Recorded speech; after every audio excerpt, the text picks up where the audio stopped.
सांगूया तोपर्यंत त्याच्या आधी सगळे अर्थ लक्षात येतं घ्या. जे कोणी इंजिनियर असतील आहेत का कोणी इंजिनियर असतील जागा होती का घर बांधतात वगैरे आहेत का नाही का सिव्हिल इंजिनियर कोणी नाही असेल तर त्यांनी लगेच सांगितलं असतं बुवा तू खोळा आहेस का बरोबर आहे बुवा खोळा आहेस का तू काय म्हटलं तू आधी वाक्य ऐकलं काय घरा पाच मासे नीट ऐका बरं का घरा पाच मासे असे एक आहे अर्थ काय वरती तुमच्या म्हणजे घरा पाच वासे असे एक आहे याचा अर्थ असा होतो एखादं घर बांधायचं झालं तर त्याचं छत बांधत असताना काय काय लागतं दोन गोष्टी लागतात एक म्हणजे वासे लागतात माहिती आहे ना वासे पूर्वीच्या काही लाकडाची छप्पर असतात त्यांना माहिती असेल वासे आणि काय असतो त्याला एक आडवा असतो ना म्हणजे अगदी तुमच्या भाषेत सांगायचं तर बीम आणि पिलर हो कसं असतं माहितीये का वास्तुशास्त्र असं सांगतं वास्तुशास्त्र कशात आले माहितीये का वास्तुशास्त्र कोणी शोधून काढलं कोणी इंग्लंडचा वैज्ञानिक जर माहिती असेल तर ते नाव आत्ताच करून टाका सगळ्यात पहिलं वास्तुशास्त्र किंवा घर कसं बांधावं रस्ते कसे बांधावे लक्षात ठेवा बरं का स्थापत्य कला ज्याला म्हणतात आज त्याला आपण इंग्रजीमध्ये इंजिनिअरिंग म्हणतो स्थापत्य विज्ञान जे कोणी सांगितलं असेल तर ते सगळ्यात पहिलं कोणी सांगितलं माहिती आहे का कोणी सांगितलं माहिती आहे का ते सगळ्यात पहिलं जर कोणी सांगितलं असेल आणि रचलं असेल तर ते आर्य सनातन वैदिक हिंदू धर्माने रचलेलं आहे आणि त्याचा पुरावा मी इथे उभा राहून सांगतो अथर्ववेद नावाचा वेद माहिती आहे का सगळ्यांना या अथर्ववेदाचा एक अंग आहे स्थापत्य वेद स्थापत्य वेद या स्थापत्य वेदामध्ये इंजिनिअरिंगची सगळी सूत्र आली आहेत आपलं फक्त वाईट नशीब एवढंच आहे की ते वेद शिकवणारा कोणी आपल्याकडे शिल्लक राहिलेला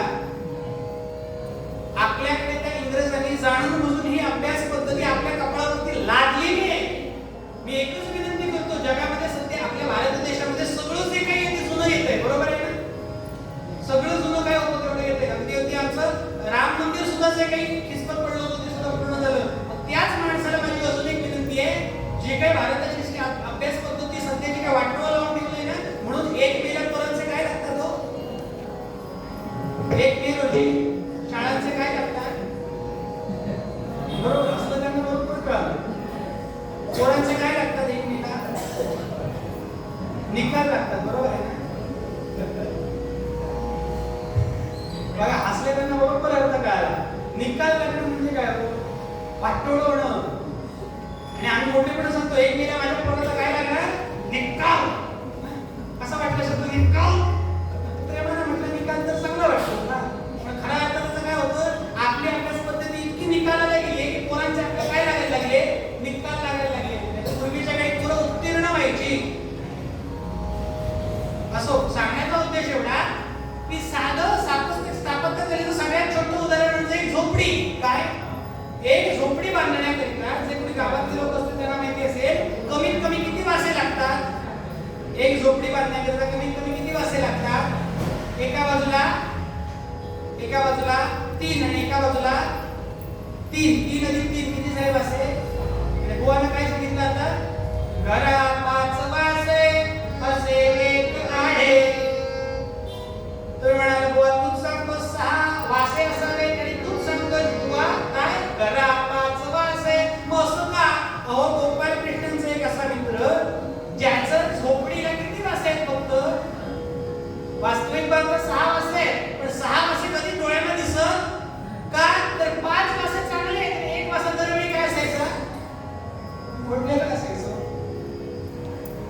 आज जे कथा सांगते ना त्या कथेला तर कधीतरी आज पुरुषोत्तम मासाचा दिवस आहे ना अधिक मासाचा दिवस आहे तर मनामध्ये फक्त विचार करायचा की देवानं किती चांगलं घर मला दिलंय बुवानं जी कथा सांगितली त्या कथेतलं घर आणि माझं घर कंपॅरिझन करायचं तुलना करून बघा घरा 5 वासे असे एक आहे असावी दयाला कुठुरी कवाडे किती वासे तो 5 वासे 6 वासांची झोपडी असते एक वासा दरवेळी तुटलेला तो वासा नीट करायला गेलं की त्याचं वजन येऊन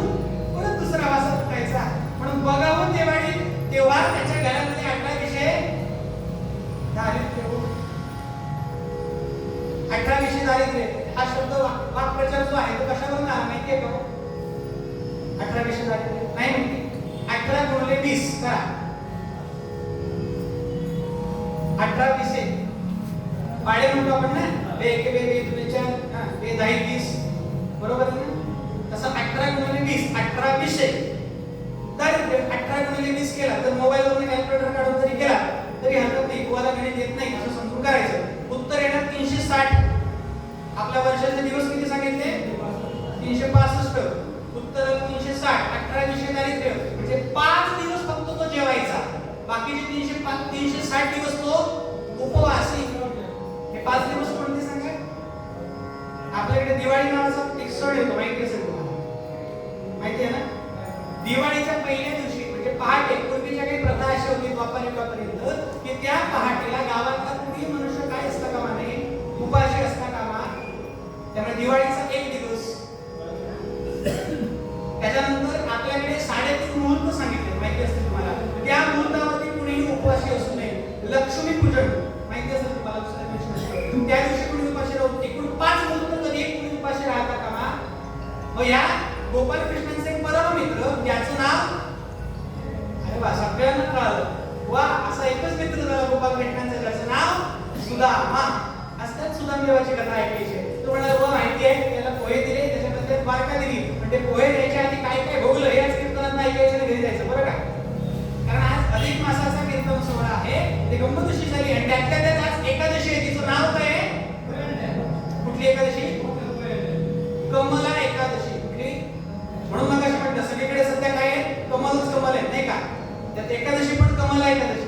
हा, मग त्याच कमलासनावरती बसणारा गोपाल कृष्ण, त्याची आज कथा. या सुदाम देवाच्या घराचं वर्णन झालं. घरा 5 वासे असे एक वाडे, असावी तयाला कुठुनी कवाडे.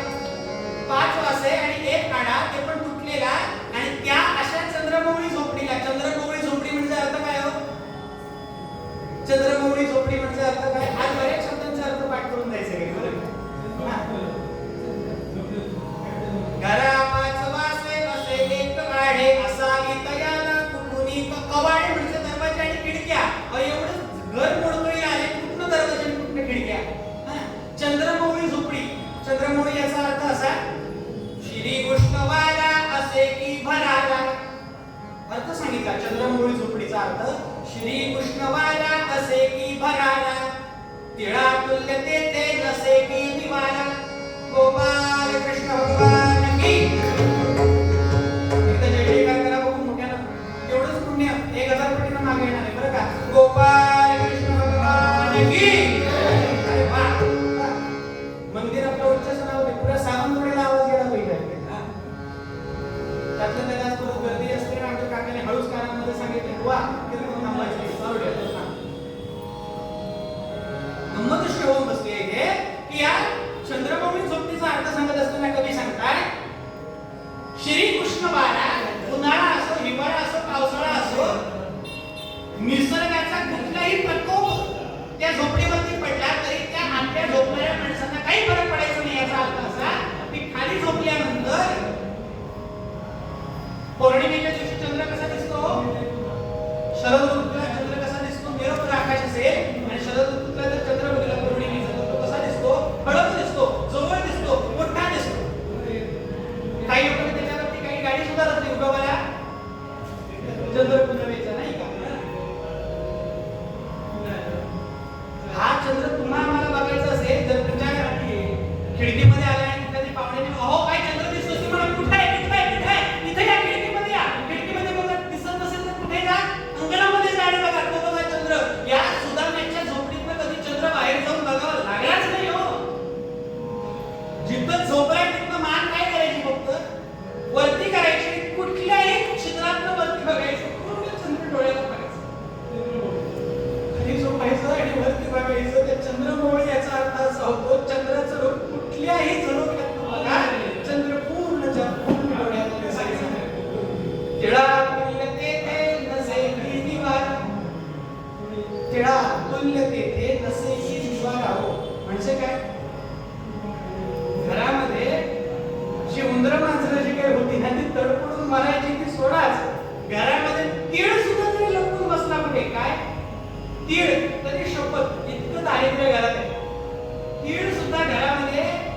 शकत नाही इतकं दारिद्र्य. या दारिद्र्याची उपमा दिली आहे. त्या दारिद्र्याला सुद्धा त्याच्या घरामध्ये आल्यानंतर लाज वाटेल इतकं दारिद्र्य. वास्तविक पाहता या दारिद्र्याची किमया सांगत असताना, सुदामदेवाचं चरित्र सांगत असताना, तुम्हाला सुदामदेव आवडतो ना? त्याचं चरित्र आवडतं.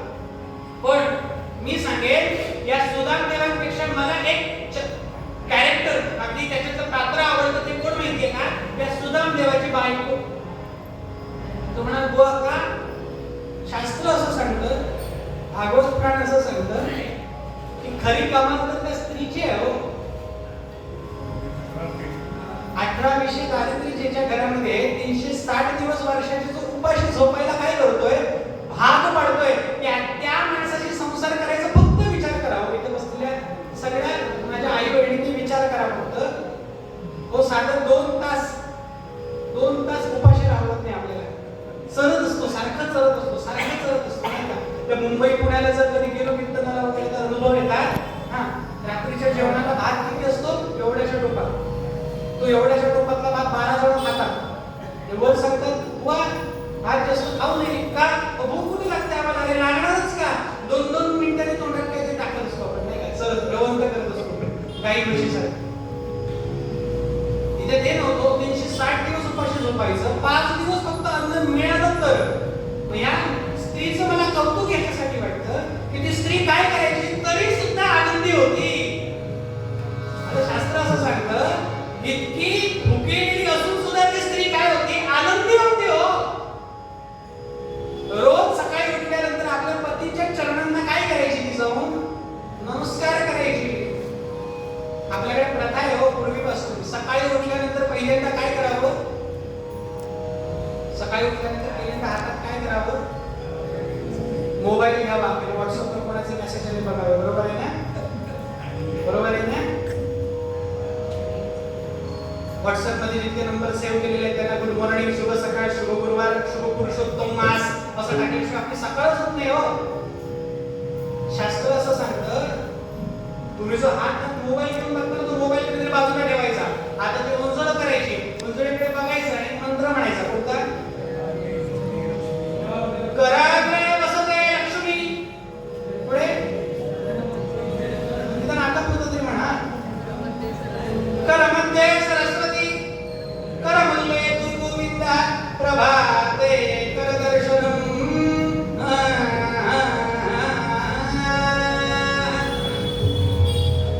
म्हणतो का कधी? नाही म्हणत. हे एवढं नाही जमलं तर निदान काय? ओम नमो भगवते वासुदेवाय, ओम नमो भगवते वासुदेवाय. ते पण नाही जमलं. ते पण नाही जमलं तर निदान काय करावं? जिच्यावरती पाय ठेवणार आहोत ना त्या धरणी मातेला नमस्कार करावा आणि सांगावं आई तुला आई म्हणत असताना सुद्धा, मी तुला आई म्हणत असताना सुद्धा आज दिवसभर काय करणार आहे? तुला पायाखाली तुडवणार आहे. तुला माझ्यापासून होणाऱ्या वेदनांचा मला त्रास होऊ नये याच्याकरिता माझ्यावरती कृपा कर आणि माझा दिवस चांगला करण्याकरिता मला सदैव आशीर्वाद दे. एवढं मागणं मागायचं, बाकी काय नको. आपल्या सगळ्यांचे दिवस वाईट का जातात? ह्या एका गोष्टीमुळे जातात. आपल्या आर्य सनातन वैदिक हिंदू धर्माने अनेक नियम सांगितले. निदान त्या नियमातल्या 1/4 जरी गोष्ट पाळली ना तरी आयुष्य सुद्धा काय आहे? कल्याण आहे. असो स्त्री रोज सकाळी उठायची, रोज आपल्या पतिदेवांच्या चरणांचा प्रसाद दर्शन घ्यायची आणि भल्या ब्रह्ममुहूर्तावरती, ब्रह्ममुहूर्त म्हणजे किती वाजता हो? पहाटे 9:30 वाजता.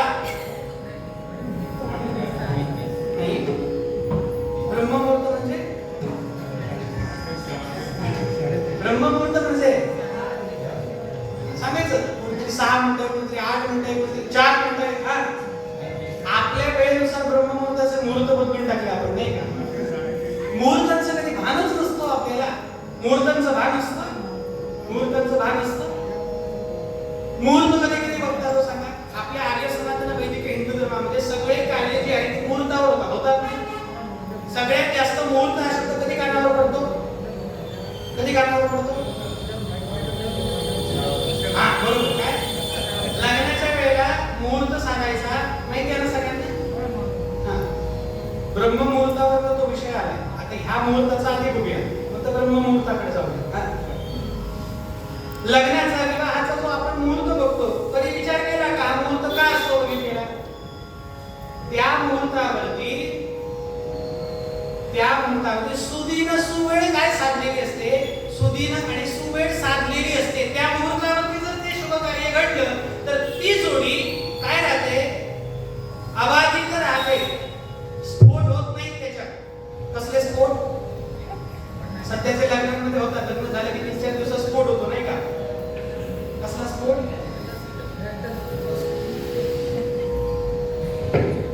आपल्या आर्य सनातन वैदिक हिंदू धर्मामध्ये पुऱ्याच्या वेदांमध्ये कुठेही हा शब्द आढळणार. हा घटस्फोट हा शब्द मराठी नव्हे, लक्षात घ्या. आपल्याकडे लग्न मुहूर्त किंवा लग्न जुळवून आणणं याच्याकरता अनेक संकल्प आहेत. कुठल्याही शास्त्रामध्ये लग्न तोडायचा कुठलाही मंत्र विधी सांगितलेला. याचा अर्थ असा, एकदा लग्न झालं की झालं ते मोडता येईल. कारण आपल्याकडे 4 पुरुषार्थ सांगितले. कोणकोणते सांगा? धर्म, अर्थ, काम आणि मोक्ष.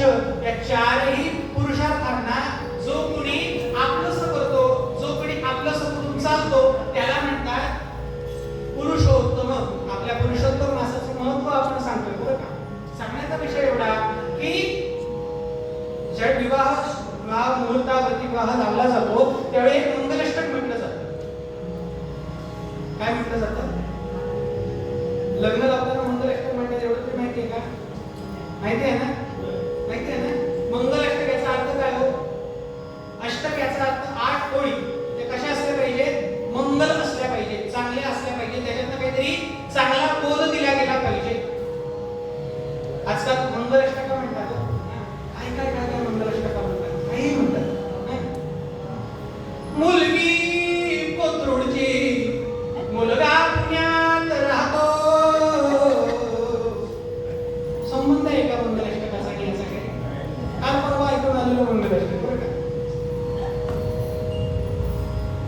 त्याच्यापेक्षा हल्ली ते काही नाटकांमध्ये म्हातारी उडली तळ्यात, अरे काय गरज आहे का?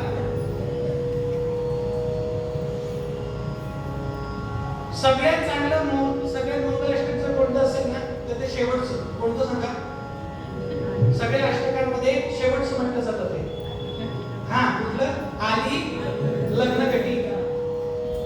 आमचे सर मागे उभे आहेत ना, त्यांच्या पुढे म्हणण्याचं ध्येय करतो बरं का. ते म्हणजे बुवा उद्या बघतो तुला काय करायचं. काय आली लग्नकटी. ज्यावेळी पूर्वीच्या काळाची कथा सांगतोय, मुलगी बघायचा कार्यक्रम असायचा बरोबर आहे का? माहिती आहे ना? मुलगी बघायचा कार्यक्रम असायचा, कांद्या पोहायचा, कांद्यापोळी मिळायचं बरं का. आजकाल पंचायतच झाली, जातच येत नाही कुठे. मुलगी बघायला गेले की मुलीकडे सांगायचे, काय सांगायचे? आमची मुलगी म्हणजे काय आहे? गरीब. त्या म्हणाल्या, मी नाही म्हणालो शब्द. आमची मुलगी म्हणजे काय आहे? गरीब. ते हसतात हो काका विचारले बघा. वाटते का हो? गाय काय म्हणतात? आमची मुलगी म्हणजे काय? गरीब. आरेला काय करणार नाही, कार्य करणार नाही, अजिबात प्रत्युत्तर करत नाही आमची मुलगी. ती मुलगी तशीच असते खरं म्हणायचं. कधीपर्यंत? लग्नाच्या पोहल्यावरती चढेपर्यंत. लग्नाच्या पोहल्यावरती चढली की तुम्ही आणि सगळी चांडा चौकटी एकत्र येतो आणि मंगलाष्टका जो मला ओरडत म्हणतो. कुठली? शेवटची मंगलाष्टका. आली लग्न घटी समीप नवरा.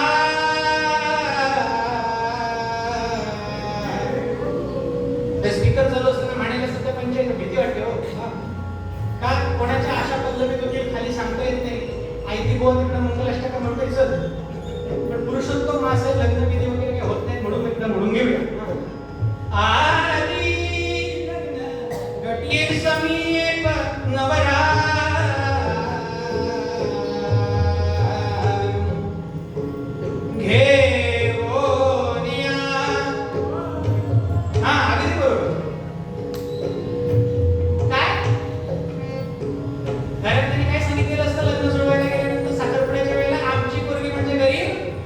गाय गेवोनिया गेवोनिया वाघरा.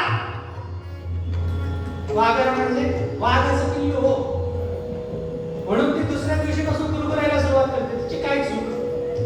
ती बिचारी गायच असते. लग्नाची अक्षर टाकताना आपण म्हणतो वाघरा वाघरा वाघरा. तो वाघरा शब्द नाहीये. काय घेवोनिया घेवोनिया वाघरा कुर्यो ते मधुपर्क पूजन करा.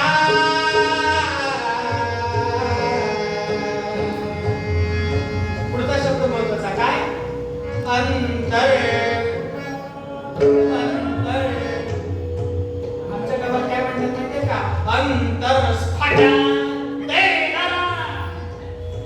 स्फाटा याचा अर्थ फाटणे आणि अंतरपटा म्हणजे मध्ये पडता धरणे. अंतर स्फाटा ते धरा तो फाटतात की लग्न टिकतच नाही तो आजकाल. अंतरपटा ते धरा दृष्टा दृष्ट वधुवरान करणे दोघे करा दोघे करा दोघे करा.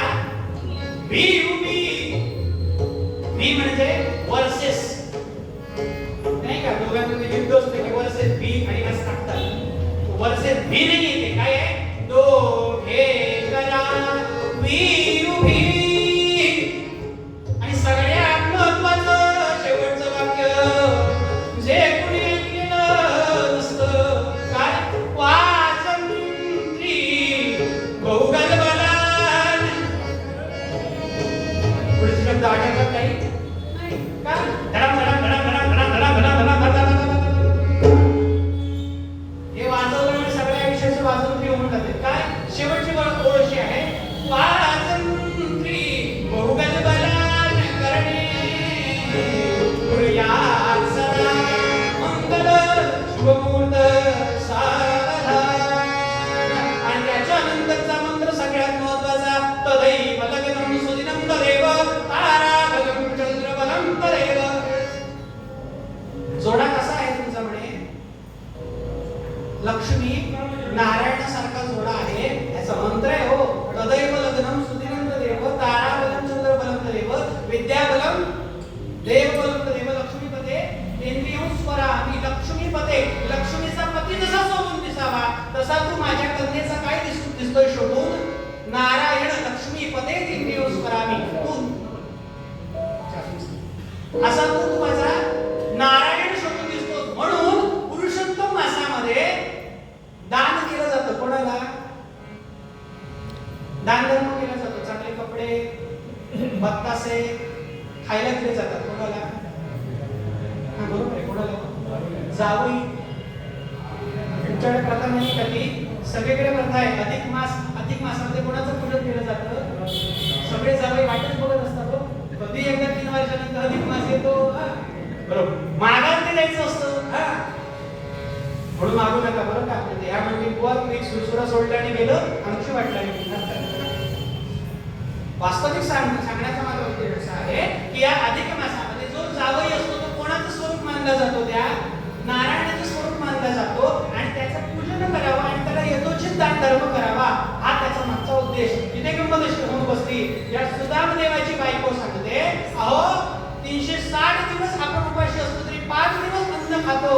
परंतु या सुदाम देवाच्या चरित्रामध्ये एक असा मास आला जो तुम्ही आज अनुभवताय. अधिक मास. त्याला त्याच्यावरनं म्हण पडली आधीच उल्हास त्या फाल्गुन मास अधिकचा मास. अधिक मास सुरू झाला आणि अधिक मासाचं महत्त्व या सुदाम देवाच्या बायकोला माहिती आहे. आणि ती सुदाम देवांना सांगते अहो मी असं ऐकलंय की तुम्ही त्याचं सतत नामस्मरण करता. त्या सतत नामस्मरण करणाऱ्या देवतेचं जर पुरुषोत्तम मासामध्ये नामस्मरण केलं तर त्याचं फळ किती लागतं?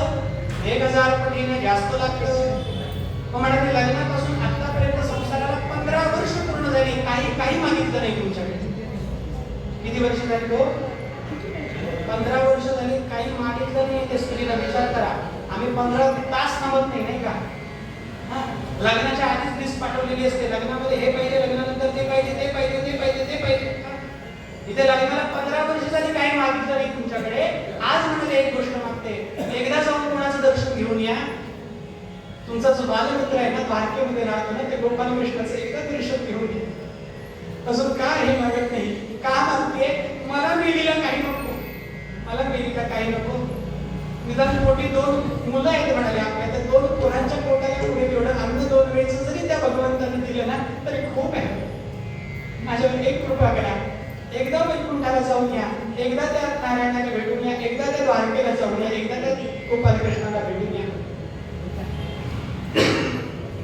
दुसरा तिसरा पुरुष असता तर आनंदाने गेला असता, पण या सुदाम देवाने सांगावं, खबरदार खबरदार म्हणाले, जर तुला म्हणाले माझ्यासोबत संसार करायचा नसता तर आलीच कशाला म्हणाले 15 वर्षापूर्वी. मी तुला लग्नाच्या अगोदरच सांगितलं होतं, माझ्याकडे तुला देण्याकरिता काही शिल्लक नाहीये, मी काय गरीब भिक्कार नाही. तरी सुद्धा तू आणि तुझ्या बापानं मला मोठेपणानं सांगितलं की आम्हाला तुमच्याकडचं काही नको, आमच्या पुरीला फक्त आपली बायको म्हणून चांगल्या संसारानं संसार करा, चांगल्या मनानं संसार करा. आजपर्यंत संसारामध्ये काय कमी पडलं ते मला सांग. तुला काय कमी पडलं? काय कमी पडलं? आमचा संसार आहेच काय? घराच्या त्या पर्णकुटीच्या झोपडीच्या आत आले काय आणि बाहेर गेले काय? एकच वातावरण आहे. अहो, आंघोळ करण्याकरिता ब्रह्ममुहूर्तावरती उठते. ब्रह्ममुहूर्त म्हणजे वेळ मगाशी विचारली होती, सकाळच्या पहाटेचे 2:30 वाजतात ना, तर ब्रह्ममुहूर्त सुरू होतो. पहाटे 2:30 वाजता ब्रह्ममुहूर्त सुरू होतो आणि तो किती वाजेपर्यंत असतो? 3:30च्या अलीकडे. आणि 3:30च्या नंतर जो सुरू होतो त्याला म्हणतात, काय म्हणतात? पहाट. हे पहाटेला कोणाचं दर्शन होतं? सूर्याचं नाही होत. अगोदर कोणाचं ते होतं? सूर्याच्या आधी कोणाचं?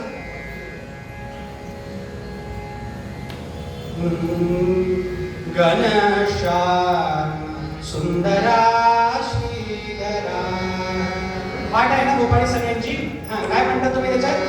गणेशा सुंदरा श्रीधरा अरुणोदय झाला कुटील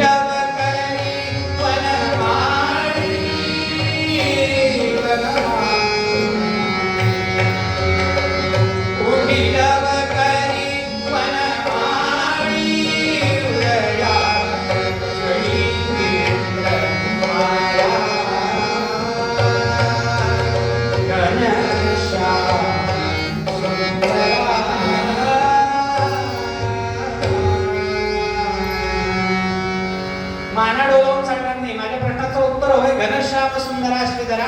काय झाला? अरुणोदय झाला. सूर्य उगवायच्या आधी दर्शन कोणाचं होतं? सूर्यदेवाचा सारथी, रथ चालवणारा असा तो अरुण चालक, सूर्यदेवाचा चालक, त्याचं दर्शन होतं. त्याचा रंग कसा आहे? सकाळी सूर्याचा प्रकाश यायच्या अगोदर एक प्रकाश आपल्या डोळ्याला दिसतो लाल रंगाचा, ज्याला आपण झुंजू मुंजू म्हणतो बघा, तांबडं फुटणं म्हणतो बघा त्याला. त्या अरुणाचा रंग कसा आहे? सूर्याची प्रखर किरण पाठीवर पडल्यामुळे पाठ कशी होते? त्याची लालबुंद होते आणि पाठीमुळे शरीर तेज, चेहऱ्यावरचं तेज सुद्धा लालबुंद होतं. म्हणून सकाळ सकाळी दर्शन कोणाचं होतं? अरुणोदय झाला. तो अरुणोदय व्हायच्या अगोदर या सुदाम देवांची बायको 2:30 वाजता पहाटे नदीवरती, गंगेवरती स्नानाला जायची. बरं का? कारण तिच्या अंगावरती नेसायला साधी कापड म्हणजे कपडे सुद्धा, वस्त्र सुद्धा नव्हती. तर वस्त्र म्हणून ती काय नेसायची? सुदाम देवांची फाटलेली धोतर जी होती, फाटलेली धोतर जी होती त्याला ठिगळं लावायची. काय लावायची? ठिगळं लावायची आणि ती साडी म्हणून नेसायची. नुसतं विचार करा, फाटलेली धोतर. आता पूर्वीच्या काळची धोतर कशी असायची? सुती. साला पाण्याचा एक थेंब पडला तरी सुती कपडा काय होतो? अंगाला चिकटतो आणि अंग पारदर्शी होतं, हात पार दिसतो. भल्या पहाटे का जायची अंधारात? कोणाला माझं दारिद्र्य दिसू नये आणि माझं अंग प्रदर्शन होऊ नये म्हणून भल्या पहाटे उठून गंगेला स्नानाला जाते 2:30 वाजता ब्रह्ममुहूर्तावरती आणि अंघोळ करून कपडे वगैरे धुवून अरुणोदय व्हायच्या आत घरात येते. आमच्याकडे सध्या त्या सरकारमुळे घराघरात पाणी आलं म्हणून, नाही तर पूर्वीच्या काळी पाणपोळ्यांवरती नद्यांवरती कपडे धुवायला बायका मंडळी द्यायची. तिथे गेल्यानंतर सगळ्या गावाच्या गळजती असायच्या, आजही असतात. मुंबईला कधीतरी ते नळाचं पाणी येतं म्हणतात बघा, माहितीये का? नळाचं पाणी आता घराघरात येतं. पूर्वीच्या काळी कसं एका बाजूला यायचं, तिथे घागरी घेऊन उभं राहावं लागायचं. त्या घागरीला घगरे आपटायच्या आणि लोकांना जागा यायच्या. जाग आली की मी एकदा गेलो होतो मुंबईला, तिथं मला कळालं पाणी भरलेले असतात ना, ते एकमेकीशी बोलत असतात. काय ती ती ती ती सगू माहितीये का? शेजारच्या गल्लीतली तिचं भांडण झालं नवऱ्याबरोबर. नवऱ्यानं तिच्या असं शिवी दिली तिला, ती घर सोडून जाते. त्या दोघांचा काडीमोड होतो. सगळं गाव गजाली करून झाल्या. घागर भरली की एक वाक्य असतं, काय असू दे, मला नेलीला काय करायचंय, त्यांचं ते बघून घेतील. सगळं रामायण महाभारत सांगायचं, शेवटी वाक्य सोडायचं, काय मला नेलीला काय करायचंय. ही असल्या गोष्टी करायची नाही. जायचं, आंघोळ करायचे, कपडे धुवायचे, आल्या पावली दबादब धावून यायचं आणि पर्णकुटीमध्ये लंपून बसायचं. का? गावातले लोक सुदामदेव जातीला ब्राह्मण असल्यामुळे त्याला कशाला बोलवायचे, पौरोहित्य करायला बोलवायचे. त्यांच्या नजरेला माझा देह पडू नये म्हणून आत लपून बसायचं. पूर्वीच्या काळी रडताना सुद्धा शास्त्राने नियम सांगितला. पदराचा काय करायचा, गोळा करायचा, तोंडात कोंबायचा आणि रडायचं, हुंदके द्यायचे. ह्या कानाचा हुंदका निघाला, ह्या कानाला ऐकू गेला तर तो त्या कानाला समजता कामा नये, असं स्त्रियांनी सौभाग्यवतीने रडायचं. असं पूर्वीच्या काळी सांगितलं. मी सांगत नाही, मला जायचंय घरी, माहिती आहे. तर तुम्ही म्हणाल बाबा बघतोस तुला, थांब थोडा. पूर्वीच्या काळाचं सांगतोय बरं का. रडण्याचा नियम, पतिव्रता स्त्री जी असायची तिच्या रडण्याचा नियम सांगितला. तोंडामध्ये तो गोळा घालायचा. पती जरी वाईट बोलला असेल तरी प्रत्युत्तर न करता ते मुकाटपणे सहन करायचं आणि रडताना कसं रडायचं, सांगितल्याप्रमाणे रडायचं. याचा अर्थ असा नाही की पतीने त्याच्यावरती अत्याचार करायचा, त्या स्त्रीवरती अत्याचार करायचा. नुसती स्त्री पतिव्रता असून चालत नाही, पत्नीव्रता नवरा सुद्धा असावा लागतो. तिथे सुदामदेव इतकी बायकोची काळजी घेतोय की तिला एक शब्द अपशब्द बोलत नाही. असा सुदामदेव आज चिडलाय कोणावरती, आपल्या पत्नीवरती. आणि म्हटलं खबरदार म्हणाले तर माझ्या मित्राकडे जाऊन त्याच्याकडनं काय सगळं सौभाग्य मागून घ्यायला सांगत असेल तर ते कदापि मला मान्य नाही. शेवटी तिनं न राहता सांगितलं, माझी नाही पोरांची शपथ घालून सांगते, माझ्यासाठी काही मागू नका. कोणासाठी मागा, पोरांसाठी काहीतरी मागा. आता मात्र सुदामदेव कळवला. सुदामदेव म्हणाला, अगदी तुझं बरोबर आहे. म्हणाले, अगदी तुझं बरोबर आहे. काय मी मागणं मागतो गोपालकृष्णाकडे, पण शास्त्र असं सांगतं मुक्त हस्तेर्न गंतव्यम. काय मुक्त हस्तेर्न, रिकामे हाताने जाऊ नये. कुठे कुठे, राजान मित्रान, राजाकडे जाऊ नये, मित्राकडे जाऊ नये, शेजाऱ्यांकडे जाऊ नये, पै पाहुण्यांकडे जाऊ नये, जावयाकडे जाऊ नये, कुठेही काय जाऊ नये. गुरुकडे रिकाम्या हाताने जाऊ नये. सगळ्यात महत्वाचं सांगितलं, देवाकडे जाताना रिकाम्या हाताने जाऊ. निदान एक फूल नाही, फुलाची पाकळी नाही तर पानाचा एक तुकडा तरी घेऊन देवाजवळ जाऊ. रिकाम्या हाताने कधीच जाऊ नये बरं का. देवाकडे जातात, देवाकडे, मित्राकडे, राजाकडे, शेजाऱ्याकडे, पाहुण्यांकडे, जावयाकडे कधी रिकाम्या हाताने जाऊ नये असं शास्त्र सांगतं, बुवा सांगत नाही. मग म्हणाले, तो माझा मित्र आहे, तो माझा देव आहे, तो माझा सखा आहे, मग एवढं तो माझा गुरु पण आहे. मग एवढं सगळं असताना मी रिकाम्या हाताने कसा जाऊ, घरात काय असेल ते. कारण सुदामदेवाला माहिती होतं आपल्या घरामध्ये खायचा एक अन्नाचा कण पण नाहीये, म्हणजे ही मला काही देऊ शकत. पण ती सुदामदेवाची बायको आहे. एवढंच ना म्हणाले, तुम्हाला काहीतरी येऊन जायचंय ना, मग आत्ता आले म्हणाले. भल्या पहाटेला ही घरात येत होती ती आज भल्या सकाळीला. अगदी तुम्हाला समजावं म्हणून वेळ सांगतो, 6-6:30च्या वेळेला सुदामदेव कशाला बसले, काय करायला. बरोबर आहे, ह्या क्रियेला काय म्हणतात, आचमन असं म्हणतात. चतुर्थीच्या दिवसामध्ये आम्ही काही घरामध्ये जातो आणि सांगतो आचमन करा, की लोक ओरडतात, बुवा काल तुम्हाला सांगितलं होतं सगळी लिस्ट द्या. त्या लिस्ट मध्ये आचमन नावाचा प्रकारच नव्हता. मग आम्हाला नाही असं सांगावं लागतं, पोटात पाणी. मग तो पोटात पाणी कसं करतो माहिती आहे, घुरवल्यासारखं 4-4 दिवस तहान गेला असेल तसा. त्या पाण्याचा आवाज तोंडातनं जाताना येता कामा पाप लागतं त्याच्यामुळे बरं का. असो शास्त्र सांगायला गेलं तर खूप आहे. इथे गंमत अशी होत बसली, आचमन करायला घेतल्याबरोबर ही निघाली ती कुठे आली आहे?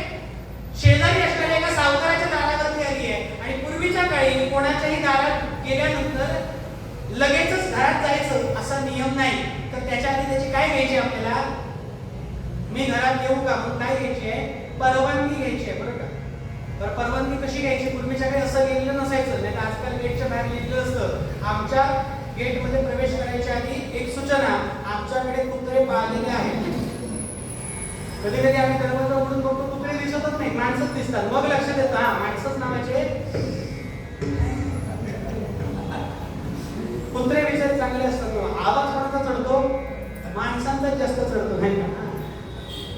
पूर्वीचा काही नियम होता, परवानगी घ्यायची. कुठे उभे राहून? आपल्या सगळ्या हिंदू धर्माच्या लोकांच्या अंगणामध्ये एक ठिकाण आहे. काय सांगतात कुठलं ठिकाण? एक खूण आहे, हिंदू धर्माची खूण आहे. प्रत्येकाच्या अंगणात एक गोष्ट असते. कुठली? काय असतं? तुलसी वृंदावन. माहिती आहे ना तुलसी? त्या तुलसी वृंदावनामध्ये काय असली पाहिजे? वर्षाचे 12 महिने असले पाहिजे, बरं का? आम्ही तुळशीची लग्न लावायला जातो, त्या दिवशी शेजारच्या कुंपणातनं उपटलेली तुळस एवढीशी मान टाकलेली रोवलेली असते, बरं का? पुढचे 364 दिवस आतमध्ये तुळस नाही, फक्त एक दिवस तुळस असते, ती पण मान टाकलेली. हा, 365 दिवस बहरलेली तुळस अंगणामध्ये त्या तुलसी वृंदावनामध्ये पाहिजे. तर तुलसी वृंदावनाकडे उभी राहिली आहे, खाली मान घातली आहे शर्मेनं आणि हात मारतीये, मालकीन बाई आज येऊ का? सावकारीला हात ऐकू गेली नाही हो. तुम्ही आम्ही असतो तर हात मारले असते, ओ सावकारी बाई आज येऊ का? कशी हात मारली? सावकारी बाई हात येऊ का? एक नाही दोन नाही, पण जर असं वाकडं मानेनं बघितलं आणि हात मारली, अहो सावकारी बाई मी आले, हात येऊ का? एक नाही दोन नाही, म्हणून खिन्न झाली. पूर्वीच्या काळचा नियम होता, एखाद्याच्या दारावरती गेल्यानंतर फक्त किती वेळा हात मारावी माहिती आहे ना? आपल्या दारामध्ये भिक्षक आल्यानंतर किती वेळा आपण दारा करतात? आपण दत्तात्रेयांची कथा ऐकतो नाही का? हो भगवती भिक्षा देही, किती वेळा पुकारा करायचा? फक्त नाथपंथी आपल्या दारावरती किती वेळा पुकारा करणार? फक्त तिसऱ्या वेळेचा पुकारा हवेत घेऊन जायच्यात ते. पण काय होतं, तिसरा पुकारा करून जर निघून गेला आलेला ब्राह्मण, तर त्या घराला काय लागतं? वास्तूला काय लागतो? दोष लागतो, पाप लागतो. म्हणून या सुदामदेवाच्या बायकोने विचार केला, उगाच मी तिसऱ्यांदा हाक मारायची आणि निघून जायची, ह्या बिचारीला काय लागेल? पाप लागेल. किती किती किती सच्शील असावे. नमस्कार केला तुलसी वृंदावनाला आणि म्हणाले हिचं कल्याण असो, हिचं कल्याण असो. म्हणून निघाली, 2 पावलं फक्त मागे वळली असेल आणि तिला असं जाणवलं की शेजार म्हणजे बाजूच्या वाटेवरून कुठेतरी धावत धावत आत गेलं, पायातल्या पैंजणी मारल्या. म्हणून तिने हाक मारलं, कोण आहे ग? कोण आहे ग? म्हणून म्हटल्यानंतर कुठेतरी मागे वळून बघावं आणि तोंड मुरडल्याने आतमध्ये निघून गेली. सुदामदेवाच्या बायकोला कळलं, या सावकारांकडे कामाला येणारी कोण आहे? ही मोलकरीण आहे. या मोलकरणीने त्या सुदामदेवाच्या बायकोला बघितलं आणि हिच्या तळपायाच्या मस्तकात गेली. सावकारांकडे गेली आणि आग लावायला सुरुवात केली. अहो मालकीन बाई इकडे या, इकडे या. काय झालं? तुम्ही मूर्तिमंत दारिद्र्य कधी बघितलं का? सावकारांना विचारते, मूर्तिमंत दारिद्र्य कधी बघितलं का? नाही बघितलं. बघितलं नसेल तर इकडे या. आता धर्म ओढले आणि हात दाखवला. ते बघा म्हटलं तुळशी वृंदावनाकडे मूर्तिमंत दारिद्र्य उभे. त्या सावकारांना हळूच पाहून बघितलं, अगं ही सुदामदेवाची बायको का? 15 वर्षापूर्वी लग्नात बघितली होती. हिला म्हणाले, किती काळ बनली आहे ग? अरे अरे किती बारीक झाली आहे ग? अरे अरे अरे डोळ्यात खाली किती तो म्हणाले खाना ढाग आला. काय झालं बिचारीला? मग बाई काय करताय? आपण पण दवाखान्यात जातो बघा. दवाखान्यात गेल्यानंतर तो डॉक्टर बिचारा शांत असतो, आपल्यावरती आवाज कोणाचा चढतो जास्त?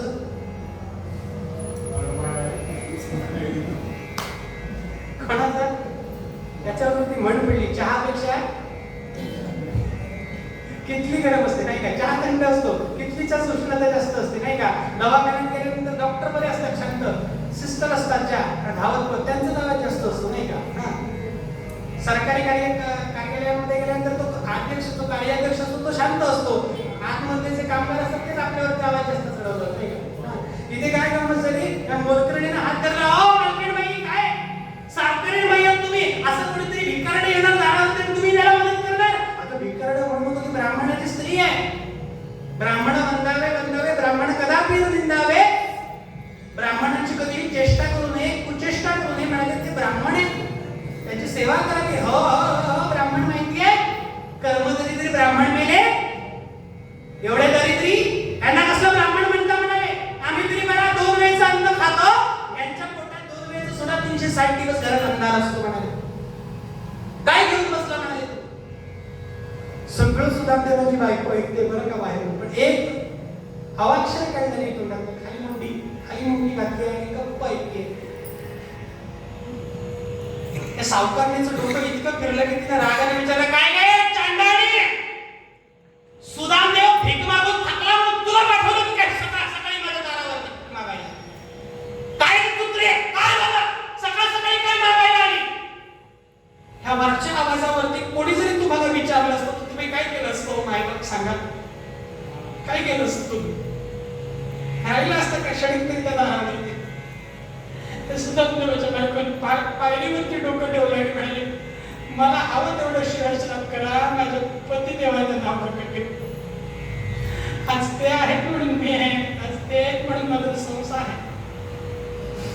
आमचे हे त्यांच्या मित्राला द्वारकेला भेटायला चालले, गोपाल कृष्णाला भेटायला चालले, विनंती करायला आले होते.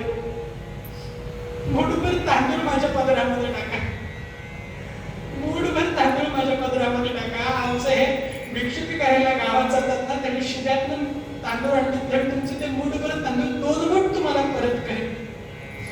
आजच्या पावतीला फक्त 1 मूठ तांदूळ माझ्या पदरामध्ये टाका. रिकामी हाताने मित्राकडे कसं जाऊ म्हणतात. 1 मूठ तांदूळ द्याल का. ते सावकारणीचं काम त्या मोलकरणीने भरलं होतं, त्याची बुद्धी भ्रष्ट झाली होती. त्या मोलकरणीने हळूच कामात सांगितलं, चांडाळांना तांदूळ दिलेत ना तर तुमच्या घरातली लक्ष्मी राहावेल. त्या सावकारणीने सांगितलं, वा का वा, भल्या पाठीवर माझ्या घरात लक्ष्मी फिरवून देतेस, लाथ घालू का कमरे, चालते हो. तरी सुद्धा हात जोडून म्हणते, नाही द्यायचं ना, नका देऊ, मी जाते बरं का. ती जायला वाळल्याबरोबर या मोलकरणीच्या लक्षात आलं, काल संध्याकाळी सावकारणीनं पोहे आणले होते काढून. ते पोहे काढण्याकरिता पूर्वीच्या काळी घरामध्ये उपकरण असायचे, त्याला काय म्हणतात, उखळ माहिती असेल, जुनी लोक त्याला लगेच शब्द ऐकायला येते, उखळ. त्या उखळामध्ये पोहे काढताना पोहे तितके घ्यायचे होते, अंधार पडला पण आतमध्ये काय उरला होता पोह्यांचा, सुरा उरला होता. मोलकरणीला लक्षात आलं, काल संध्याकाळी काढलेल्या पोह्यांचा चुरा आज सकाळी मला ही सावकारी काय लावणार, तो कोंडा साफ करायला लावणार, माझं एक काम वाढणार. त्याच्यापेक्षा मी काय करते, आलीच आहे ना दारावरती, तिला काहीतरी पाहिजेच आहे ना. सावकारणीला सांगते, अहो मालकीण एक सांगू का, दारात तुम्ही म्हणताय ते बरोबर, दारावरती आलेल्या ब्राह्मणाला विधू पाठवायचं नसतं म्हणून तुम्हाला एक विनंती करते. काल संध्याकाळच्याला म्हणाले ते उखळामध्ये जे पोहे काढले होते त्या पोह्यांचा चुरा उरलाय, तसंही तिला काहीतरी हवंच आहे ना. काय सांगा तिला, जा आणि उखळ साफ कर, जे काही पोहे आहेत ते घेऊन जा. आपलं काम काय केलं, तिच्या माती टाकलं. सावकारणीनं तेच सांगितलं, इकडे ये, सकाळ सकाळच्याला आलीस ना भीक मागायला, इकडे ये म्हणाले. धावत धावत आले, आधी चरणांना नमस्कार केला, काय देत आहे, जे काही द्यायचं. आली का मोठी मानभावी, मानभावी याचा अर्थ असा, मनामध्ये एक आणि ओठामध्ये एक असतो बरं का. मेरी मानभावी, मला काय माहिती नाही का तुझा नवरा कुठेही कुठल्या मित्राला भेटायला जात नाही. आता तुझ्या नवऱ्याचा मित्र कोण, द्वारकेचा राणा, आता तो सोन्याची द्वारका बांधतो आणि तुमच्याकडे 11 विषय घरातल्या घुशी उंदर मांजर तडफडून मारतात. तो तुझा मित्र, तुझ्या नवऱ्याचा मित्र, मी मान्य करत नाही. मला माहितीये म्हणाले, हे जे काही अन्न देईल ना ते पोरांना खायला घालायचं असेल तुला, म्हणून भीक मागायला आलीस. जा, मोठी मानभावी आलीस ना, जा आणि काय कर, उकळामध्ये का पोहे काढून ठेवलेत ना, ते पोहे घे आणि वाटेला लाग. गेली हो धावत मागच्या तारी उकळाकडे नमस्कार केला त्या उकळाला बरं का. हात घातला आतमध्ये आणि बघितलं तर सगळा कोंडा आला हातामध्ये. तरी असून सुद्धा तो कोंडा त्या पदरामध्ये घातला. वर्णन आहे भागवतामध्ये, कोंडा पदरामध्ये घातल्याबरोबर वेगळ्या चाळणीची गरजच लागली नाही हो म्हणे. अंगावरती नेसलेलं ते वस्त्र होतं ना, त्याला इतकी ठिगळं होती की तो कोंडा आपोआप चाळून खाली पडला आणि पोह्याचे काय लागले वरती फक्त छोटे छोटे तुकडे अडकले. असं करता करता करता ते पोह्याचे तुकडे त्या पदरामध्ये घेतले. पदराला गाठ मारली बरं का. एवढीशी पुरसुंडी तयार झाली शास्त्र सांगते. एवढी 2 मूठ पोहे. किती लक्षात ठेवा, प्रश्न विचारणार आहे शेवटी. किती मूठ पोहे? 2 मुठीमध्ये मावतील एवढे पोहे फक्त घेतले. धावत निघाली. नवरदेव म्हणजे आपल्या पती परमेश्वराकडे आलेले म्हणाले, अहो ऐकलं का म्हणून पदराची गाठ सोडली पुढे पदर रिता केला. शास्त्र सांगतं, ऋतू पाहता हासला तो सुदामा. ऋतू म्हणजे काय? ऋतू म्हणजे पोहे. पृथू याचा अर्थ पृथ्वी पासून शब्द झाला तो पृथू. सगळ्यात जड असणारी पृथ्वी आणि सगळ्यात जगात हलकं काही असेल तर ते पोहे. म्हणून त्यांना पोहे म्हणतात. का? पाण्यावरती सुद्धा ते काय होतात? पोहतात. म्हणून पोहे. पृथू पाहता हासला तो सुदामा. हसायला गालातल्या गालात हसला आणि टाळी वाजवली. कधी आली होती ही घरी? वास्तविक पाहता कधी आली होती? सकाळच्या संध्येला गेली होती ती, दुपारच्या संध्येला घरात आली होती. विचार करा. सकाळी 6 वाजता घर सोडून गेलेली, दुपारी 12 वाजता सूर्य काय आलाय माध्यान्ही आली होती. वास्तविक पाहता तुमच्या आमच्यासारखा सतत प्रश्न विचारला होता, कुठं मारायला गेली होती जितका वेळ? पण एकही शब्दाचा अक्षर न करता त्याने म्हटलं काय? ऋतू पाहता हासला तो सुदामा. अगं वेडे, तुला माहितीये का तू काय आणलंस? तुला माहितीये का? अगं हे पोहे माझ्या कृष्णाला खूप आवडतात.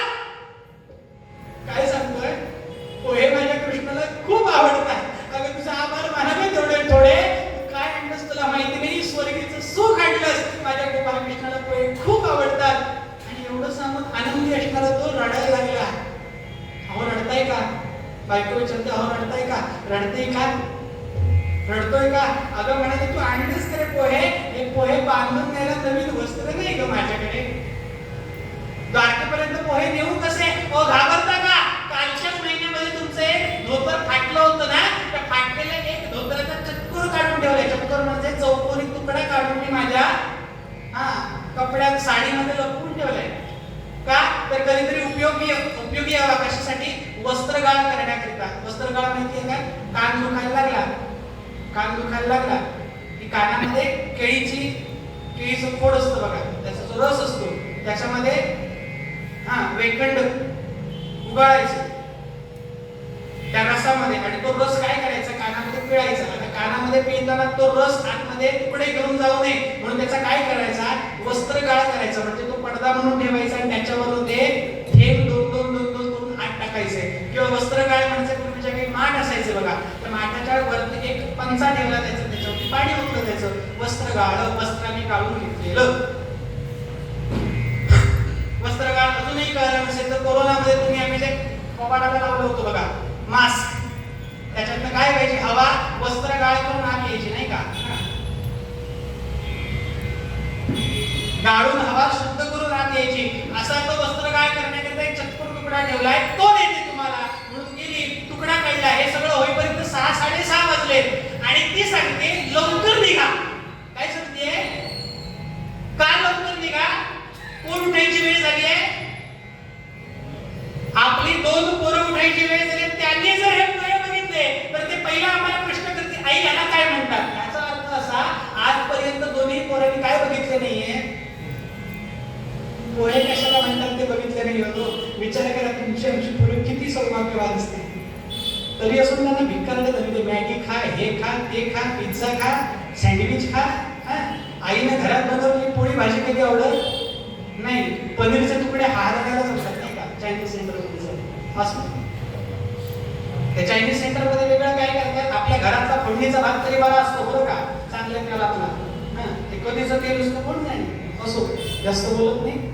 इथे गंमत अशी होऊन बसली आहे की या सुधारण्याला माहिती सांगते लवकर निघा. का? पोरं उठतील तर तिरडत बसतील. ह्याला काय म्हणतात? आणि एकदा सांगितलं खायचा पदार्थ पोहे आहे तर त्यांना भूक लागेल, निघा म्हणा. किती असेल भगवंतावरती प्रेम. हा सुदामदेव निघालाय.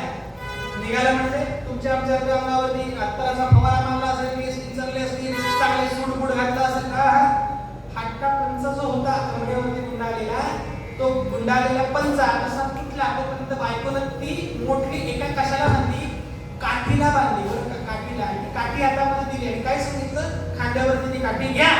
का काठी खांद्यावरती घ्या, जंगली श्वापदांपासून रक्षण करण्याकरिता काठी घ्या. काही लोक सांगतात ती कमरेला पुरुषुंडी बांधली. वास्तविक पाहता देवाला न्यायचा जो पदार्थ असतो त्याला पदार्थ म्हणत नाही, तर देवाचा काय असतो, तो प्रसाद असतो. तो कधीही बिंबीच्या खाली धरायचा. तर तुम्ही आम्ही देवाला न्यायचा नारळ असतो, तो कसा धरतो, असतो भर कचरा काढतो नाही का, काढतोय कचरा आणि देवाला नंतर घे. तो नारळ कधीतरी ना त्या दक्षिणेकडे जाऊन बघा, तिकडे देवाकडे नेण्याचा प्रसाद असतो, त्या थाळीमध्ये सजवलेला असतो, त्याच्यावरती कपडा असतो, ती थाळी अशी धरलेली असते, छातीच्या खाली येता कामा नये. देवाला जे आपण आरती ओवाळतो ती कशी ओवाळायची असते, आरती ओवाळताना ती अशी नसते ओवाळायची बरं का. बेंबीच्या खाली आरती गेली तर पाप लागतं आणि आयुष्य कमी होतं. आरती कशी ओवाळायची, फक्त मानेच्या वरती गेली नाही पाहिजे आणि ती बेंबीच्या खाली नाही गेली पाहिजे, एवढ्याच आकारामध्ये आरती ओवाळायची आहे. म्हणून त्याला आरती असं म्हटलं गेलं. आरती याचा अर्थ आर्त भावनेनं हृदयापासून मागलेलं भगवंताला हाक, त्याला आरती असं म्हटलं गेलं. इथे गंमत अशी होऊन बसली की हा खांद्यावरती ती काठी आणि पोह्याची पुरचुंडी टाकून निघालेला सुदामदेव वाटेनं मजल करत जात असताना मुखाने नामस्मरण करतोय. मुखाने काय करतोय, नामस्मरण करतोय. आपण पण नामस्मरण करूया. 8:30 होत आले, पावणे 9च्या आटोपतो घेऊया. 6:30 सुरू झाले कीर्तन. 2 तासाचा वेळ दिला होता मला. 7, 7:30 ते 7:30, 7:30 ते 8:30. एक 15 मिनिटं फक्त तुमची जास्त घेतो. चला 15 मिनिटं फक्त जास्त घेतो, पावणे 9 पर्यंत आणि कीर्तन आवडतं घेतो. इथे गंमत अशी होऊन बसली की हा द्वारकेला निघालेला सुदामदेव मुखाने नामस्मरण करतो. गोविंद बोलो हरी गोपाल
द्वारकेच्या राजाशी माझं काही घेणं देणं नाही, मी माझा कन्हैया कुठे विचारतो. द्वारकेचा राजा कोण? वास्तविक पाहता द्वारकेचा राजा कोण? द्वारकेचा राणा कोण सांगा. असा काय प्रश्न पडला. द्वारकेचा राजा कोण नाही. द्वारकेचा राजा श्रीकृष्ण नाही. द्वारकेचा राजा कोण आहे. गोपाल कृष्णाचे मोठे भाऊ बलराम त्यांना म्हटलं जातं. हे द्वारकेचे काय आहे राजे आहेत. परंतु द्वारकेचा राणा कोण आहे. द्वारका बनवली कोणी गोपाल कृष्णांनी. मात्र त्याचं स्वामी कोणाला केलं बलराम दादांना. पण असा कोणीतरी असतो बघा बरं का. त्यावेळेची परिस्थिती आणि आताची परिस्थिती काही वेगळी नाही. असा कोणीतरी आपल्याकडे सुद्धा असतो जो सरकारमध्ये नसतो परंतु सरकार सगळं त्याला विचारून चालतं. जो सरकारमध्ये नसतो परंतु त्याच्या विचारानुसार सरकार चालतो. असा त्याला राणा असं म्हणतात. राजा वेगळा आणि राणा वेगळा. असा तो द्वारकेचा राणा गोपाल कृष्ण. आणि हा द्वारपाल सांगतोय आमच्या द्वारकेचा राजा. त्याला आम्ही म्हणाले गोपाल कृष्ण त्याला कन्हैया म्हणतोस. त्याच्याशी माझं काही घेणं देणं नाही. तुमच्या द्वारकेच्या राजाशी काही घेणं देणं नाही. माझं काम पडलं आहे कन्हैया द्वारकेचा राणा. म्हणजे द्वारकेचा जो कोण आहे राजा नसला तरी तो सर्वस्व आहे. द्वारकेतलं इकडचं पान तिकडे करायचं असेल तरी द्वारकेच्या राजाला कोणी विचारत नव्हतं. कोणाला विचारायचं जाऊन गोपाल कृष्णांना. अशाला मला भेटायचं आहे. निरोप पोहोचला. कधी दुपारची जेवणावेळी बसली होती अशी पंगत बसली होती. तुमच्यासाठी इतकी सगळी मंडळी द्वारकेच्या एकट्या कुटुंबामध्ये होती. विचार करा. माध्यान्ह भोजन चाललंय. गोपाल कृष्णाच्या बाजूला त्यांची धर्मपत्नी कोण गोपाल कृष्णाच्या पत्नीचं धर्मपत्नीचं नाव काय हा बरोबर रुक्मिणी माता बाजूला बसल्या. बलराम दादा त्यांच्या धर्मपत्नी अशा प्रत्येकाच्या धर्मपत्नी बाजूबाजूला बसल्या. चित्रावती घातली आहे. चित्रावती म्हणजे माहिती आहे ना. चित्रावती म्हणजे काय हो. एकदा ठिकाणी कीर्तनाला गेलो आम्ही दोघे विनायकरावती. दोघांनी चित्रावती घातली. एक लहानगा मुलगा म्हणाला हो बुवा म्हणाले हे का करतात पाणी का घालतात. तर त्याच्या वडिलांनी उत्तर दिलं बाळ असं विचारू नये. मी सांगतो तुला टाक्यामध्ये मुंग्या येऊ नयेत म्हणून पाणी घालतात.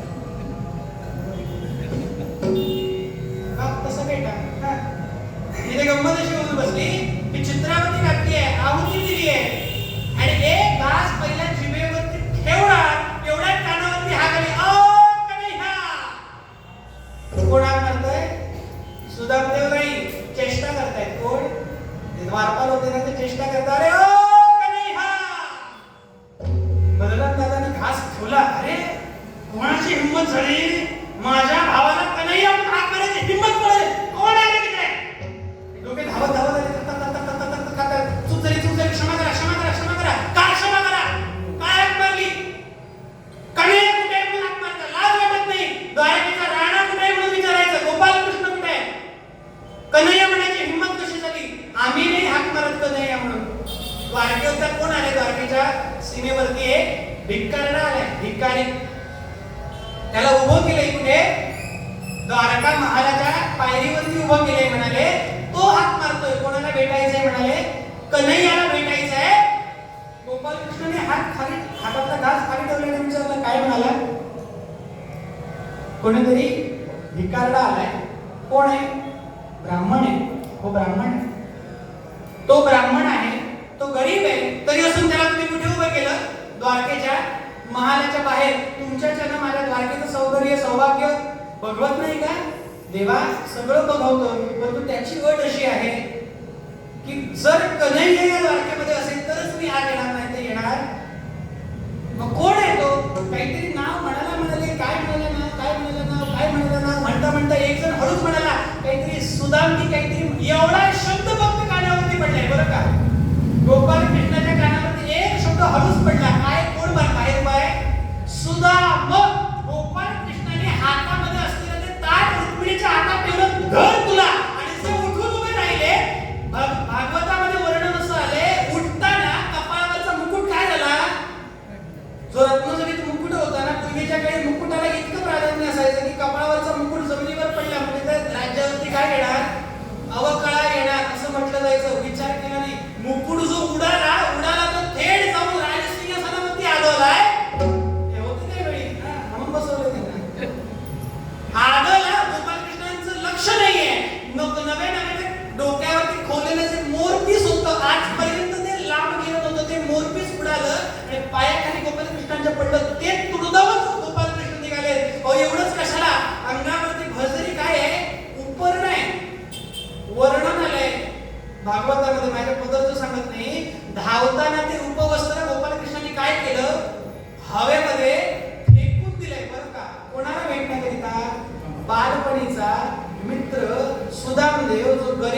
भिकारी आहे त्याला भेटण्याकरिता अंगावरचं उपवस्त्र फेकलं आणि उपवस्त्र फेकत असताना अंगावरची मोत्याची माळ खाली सड सड सड सड सड मोती सांडावे.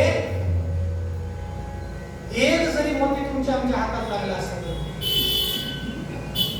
विचार न करता गोपालकृष्ण धावतायत हो. एक असं पण आहे की त्या द्वारकेच्या महाराजा पायऱ्या उतरताना गोपालकृष्णाचा पाय घसरला आणि ते काय झाले, लडखडले, अडखळले आणि अडखळल्याबरोबर सुद्धा द्वारका नगरी धावली. द्वारकेतली लोक धावली. कोणाला सांभाळायला? गोपालकृष्णाला जो जगाला सांभाळतो त्याला सांभाळायला कोण धावलं? सगळी द्वारका नगरी धावली. आणि हे कोण बघतोय खालून? सुदामदेव बघतोय. आणि सुदामाच्या डोक्यामध्ये मनामध्ये विचार आला, अरे अरे अरे अरे म्हणाले माझ्या गोपालकृष्णाला अत्यंत महत्वाचं काहीतरी काम आलंय वाटतं, म्हणून तो धावत निघाला. म्हणून त्या सुदामेनं 2-2 पावलं मागे यावं आणि मागे असलेल्या तुळशी वृंदावनाकडे काय राहिला तो हात जोडून खाली वाकून फक्त दर्शन घेतोय. हा प्रकार कुठे बघायला मिळतो माहितीये का? जगन्नाथपुरीमध्ये कधीतरी जा. जगन्नाथपुरीमध्ये गेलात नाही तुमच्या आमच्यासारखे असतात ते दर्शन घ्यायला पुढे धावतात. खरा जो सद्भक्त असतो तो कुठे उभा राहतो माहितीये का? जगन्नाथपुरीच्या बरोबर मंदिरासमोर एक गरुड खांब आहे. त्या गरुड खांबाच्या सावलीत उभे राहतात. अगदी शंकराचार्य जरी गेले ना तरी ते उभे राहतात. आजही जगन्नाथपुरीचे शंकराचार्य यांना हिंदू धर्मामध्ये प्रथम स्थान दिले. ते सुद्धा काय करतात, त्या गरुड खांबाकडनं कमरेतनं वाकून नमस्कार करतात त्या गोपालकृष्णाला. आणि त्यांना गोपालकृष्ण म्हणत नाही, ठाकूरजी म्हणतात. काय? ठाकूरजी, ठाकूरनाथ. या सुदाम देवाला त्या तुळशी वृंदावनाकडे उभं राहून नमस्कार केलाय बरं का, कमरेतनं वाकून. गोपालकृष्ण म्हणतो, अरे सगळी द्वारका नगरी मला सावरायला आली आहे. अरे मला सावराय मला त्या तुळशी वृंदावनाकडे उभा आहे बघा. लोक बघते कोण उभा आहे, कोण उभा आहे, कोण उभा आहे. आणि सुदामदेव सुद्धा मागे म्हणून बघतोय कोण उभा आहे, कोण उभा आहे, कोण उभा आहे. आणि त्या सुदामदेवाला सगळेजण म्हणताय, अहो सरका, अहो सरका, अहो सरका. काय म्हणताय? सरका, मागे सरका. गोपालकृष्ण धावत येत आहेत, सरका सरका सरका म्हणता म्हणता गोपालकृष्णाच्या त्या भागवत कथेमध्ये वर्णन आहे. सुदामदेव अशा एका ठिकाणी येऊन उभे राहिले, तिथून जरा एक तसुबल जरी हल्ले असते तरी दरीत कोसळणार. आता सुदामदेव म्हणले, अहो जरा जरी हल्लो ना तरी दरीत कोसळणार, आता इथे उभं राहू द्या. आणि असा गोपालकृष्ण धावत येता येता येता त्यानं साष्टांग नमस्कार घातलाय. कोणाच्या पायावरती? सुदामदेवांच्या पायावरती. दोन्ही पायांच्या अंगठ्यावरती काय ठेवले गोपालकृष्णानं? आपलं डोकं ठेवलं. विचार करा, पुऱ्या महाभारतामध्ये, पुऱ्या भागवतामध्ये कधीही गोपालकृष्णांनी कोणासमोर आपलं डोकं टेकवल्याचं वर्णन नाही. पण एका कथेमध्ये येते, सुदाम देवाच्या चरणावरती काय ठेवलं? डोकं ठेवलं आणि नमस्कार करून म्हणाला, हे ब्राह्मणा सुदामा, अरे काय अवस्था करून घेतली स्वतःची. माझा मित्र म्हणतोस तू स्वतःला, काय अवस्था करून घेतली स्वतःची. एवढं फक्त म्हटलं आणि पायाला स्पर्श झालेला त्या सुदाम देवाला कळला. आणि त्या सुदाम देवाची चूक त्याच्या लक्षात आली. आता खरी कथा कुठून सुरू होते, किती जणांना माहिती असेल माहिती नाही मला. ही सुदाम देवाच्या आख्यानातली कथा बऱ्याच जणांना माहिती नसते. विषय असा झाला होता, वास्तविक पाहता गोपालकृष्ण गुरुगृहीत शिकायला असताना, गोपालकृष्णांचे गुरु कोण? सांदीपनी ऋषी. या सांदीपनी ऋषींच्या आश्रमामध्ये शिकायला असताना सांदीपनी ऋषींकडे 3 जण शिकायचे. एक म्हणजे बलराम दादा, दुसरे गोपालकृष्ण आणि त्यांच्या बरोबर शिकायचा तो गोकुळातला सगळ्यात श्रीमंत असणारा सुदामदेवाचा वडील. लक्षात घ्या काय सांगतोय. सुदामदेवाचे वडील कसे होते? गर्भश्रीमंत होते. त्यांचा पुत्र तो सुदाम, तो सुद्धा शिकायचा. वास्तविक पाहता तुम्ही म्हणाले आतापर्यंत तो गरीब होता म्हणून सांगितलं, आता सांगतो तो श्रीमंत होता. गडबड काय? गडबड एकच झाली. मगाशी तुम्ही आरती मांडण्याची गडबड केली ती सुख करता तू करता भारता विघ्नाची, हो भारता विघ्नाची. गडबड अशी झाली. या सांदीपनी ऋषींकडे शिक्षण घेत असताना एक दिवशी काय झालं, सांदीपनी ऋषी आपल्या बायकोला म्हणाले, आश्रमातल्या सगळ्या पोरांना तू कामाला लाव. मी काही म्हणणार नाही, पण एखाद्या कामाला कधी लावू नकोस. कोणाला?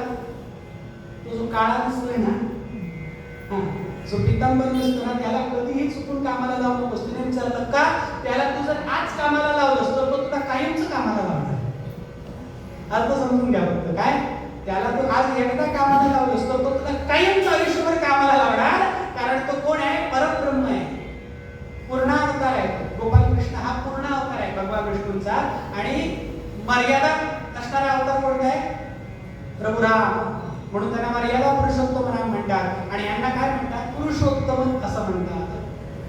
इकडे गंमत अशी होत बसली, सांदीपनी ऋषींनी सांगितल्याप्रमाणे त्यांच्या बायकोनं त्या गोपालकृष्णाला कधी काम लावलं नाही आणि एक दिवस गोपालकृष्ण हट्टाला भेटले, मला काहीतरी काम द्या, नाही तर मी ऐकणार नाही. आता सांदीपनी ऋषींच्या बायकोचा पश्चाताप झाला, धर्मसंकट आलं, म्हणाले ह्याला कामाला लावलं तरी मला त्रास होणार, आता करायचं काय, म्हणून तिने चांगलं काम दिलं, तुला काम देते म्हणाले, आमच्या ज्या गायी आहेत त्या काय कर, चरायला घेऊन जा, तुझं आवडतं काम म्हणाले.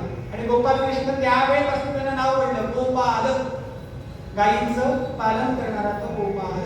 तो गायी घेऊन निघाला आणि तो गायी घेऊन पुढे जातोय, त्याच्यामधला बलराम दादा जातोय, त्याच्यामधला तो सुदामदेव जातोय आणि जात असताना सुदामदेवाला हाक मारले, सुदाम इकडे येते. माझा कान्हा म्हणजे पहिल्यांदा काहीतरी काम करायला जातोय, त्याला भूक लागली म्हणून तिने काय केलं, आपल्याकडे असणारे मूठभर चणे काढून त्या सुदामदेवाचे काय दिले, हातात दिले आणि सांगितलं, माझे एक मूठ चणे मी तुला देते ना, त्यातले 3 वाटे करायचे. किती करायचे? 3 वाटे करायचे तुझ्या हाताने. एक वाटा कोणाला द्यायचा, बलरामाला द्यायचा, एक वाटा तू खायचा आणि न चुकता एक वाटा भूक लागल्यानंतर कोणाला द्यायचा, गोपालकृष्णांना द्यायचा. मान्य आहे? हो मान्य आहे. वास्तविक पाहता चणे ही अशी वाईट गोष्ट आहे, ज्यांनी खाल्ली असेल त्यांना माहिती असेल की एकदा एक तोंडात टाकला की कधी पुढी संपून जाते कळत. गंमत तीच झाली, वाटेनं चालताना सुदामदेवाने एक चणा तोंडात टाकला, दुसरा टाकला, म्हणता एक फूट चणे जे होते त्याचे 3 भाग केले होते, एक भाग संपला, राहिले 2 भाग. विचार केला, चणे कोणी दिलेत मला, आईने दिले. किती दिले? 1 मूठ दिले. हे कोणाला माहितीये, मला आणि आईला माहितीये, ह्या दोघांना कुठं माहितीये हे चणे यांना दिले काय आणि न दिले काय, यांना कळणार कुठे. म्हणून सगळीच्या सगळी मूठ काय केली, तोंडामध्ये रीती केली. मात्र कुठलीही गोष्ट त्यांच्यापासून चुकत नाही, कोणापासून, त्या परब्रह्मापासून चुकत नाही. त्यावेळी त्या गोपालकृष्णाने म्हटलं होतं, बोल सुद्धा मला फसून अन्न खाल्लंस काय, चल जा, तुला सुद्धा हेच भाग्य प्राप्त होवं. आज जसा मी उपाशी राहिलो ना, तसा तू देखील उपाशी राहा, तथास्तु.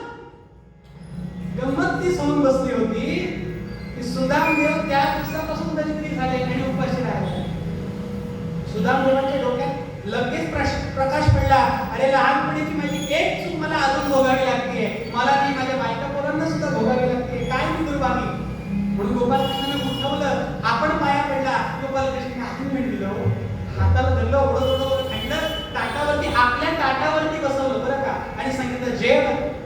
पंचपक्वान्नांचं जेवण जेवताना गोपालकृष्णाने सहज प्रश्न विचारला, तो तुम्हाला माहिती आहे सुदाम, आजपर्यंत मी म्हणत होतो की तू सच्चिन आहेस, विवेकी आहेस, पण आज मला प्रश्न पडला, का देवा, का गोपालकृष्ण, का नाही तुला असा प्रश्न का पडला.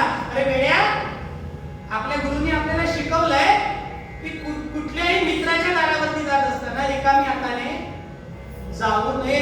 तू रिकामी हाताने येऊच कसा शकतोस म्हणाले माझ्याकडे.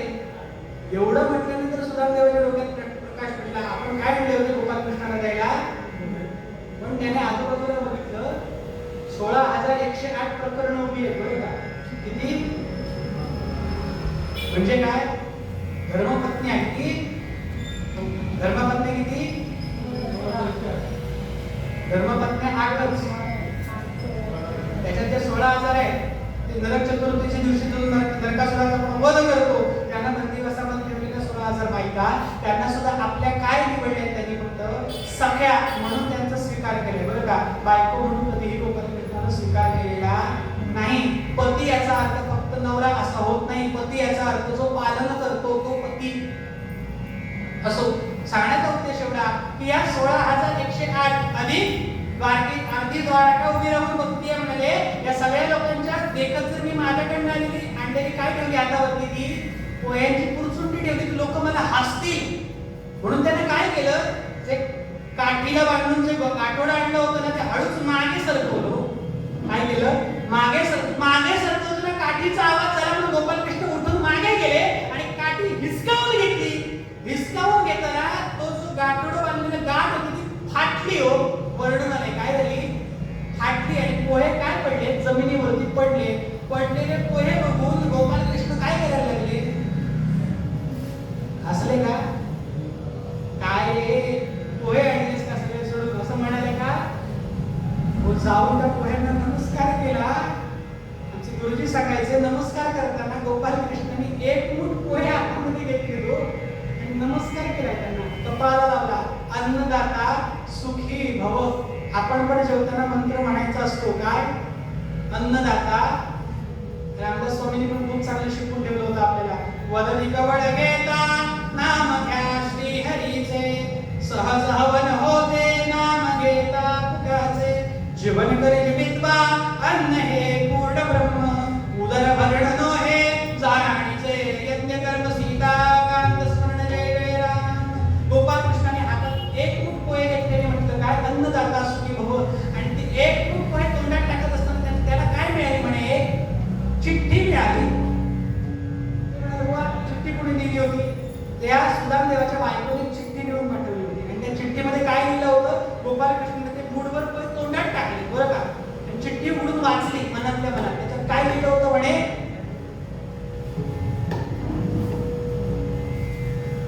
सद्गुरु स्वरूप आनंदमयी सच्चिदानंद मूर्ती गोपाल कृष्ण यांना सुदामदेवांची बायको साष्टांग नमस्कार करी एक विनंतीपूर्वक आपल्याला गोष्ट कळवू इच्छिते की माझं लग्न तुमचा मित्र सुदामदेव याच्याशी होण्याआधी माझ्या वडिलांकडे मी असताना महिन्यातनं एक एकादशी करायचे.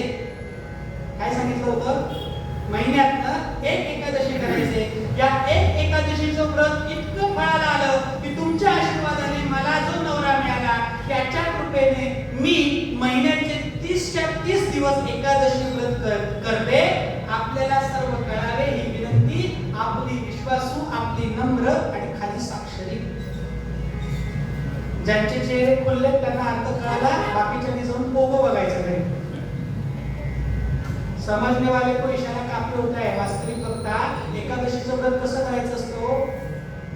एकादशीचं व्रत कसं करतात माहिती आहे का? एकादशीचा उपवास कधी सुरू होतो? एकादशीचा उपवास कधी सुरू होतो? एकादशीच्या पहाटे, बरोबर आहे ना? होय म्हणा, नाहीतरी म्हणा. एकादशीचं व्रत कसं असतं? दशमीला दुपारी जेवायचं. एकादशीच्या आदल्या दिवशीची ती दशमीला पोटभर दुपारी जेवायचं. दुपारी जेवल्यानंतर अन्नाचा कड ना पाण्याचा थेंब पोटात घ्यायचा. दशमीच्या दुपारपासून बघा, जे कोणी तथाकथित सांगतात ना तुम्हाला, आता नाव घेत नाही त्यांचं, तथाकथित जे सांगतात ना आम्ही एवढा कडक उपवास करतो, तेवढा कडक उपवास करतो, पाण्याचा थेंब घेत नाही, ते हरामखोरांना एवढंच सांगायचं आमच्या हिंदू धर्मामध्ये एकादशीचं व्रत जे आहे त्या एकादशीच्या व्रता दिवशी दशमीच्या दुपारच्या उपवास सुरू होतो. एकादशीचा पूर्ण दिवस उपवास आहे. कोणत्या गदड्यानं शोधून काढलं कोण जाणे एकादशी आणि दुप्पट कशी पडतात. इतका नालायक आणि बेअक्कल हिंदू धर्मातला माणूस झालाय सध्या की एकादशी म्हटली की काय करतात? 1 डझन केळी, 2 किलो सफरचंद, अर्धा लिटर दूध, बत्ताशे म्हणू नका, बदाम म्हणू नका, सगळे असं पदार्थ पुढे घेऊन बसायचं आणि हादर करायचं. याला उपवास कोणी म्हटलं? एकादशीचं व्रत करायचं असेल तर ते प्रामाणिकपणे करायचं जे सांगतोय ते. दशमीला दुपारी पोटभर जेवायचं. दशमीच्या दुपारपासून तो उपवास सुरू झालाय. तो दुपार, ती रात्र, एकादशीचा पूर्ण दिवस, पूर्ण रात्र आणि द्वादशी सुरू व्हायच्या आत भल्या पहाटेला उठायचं.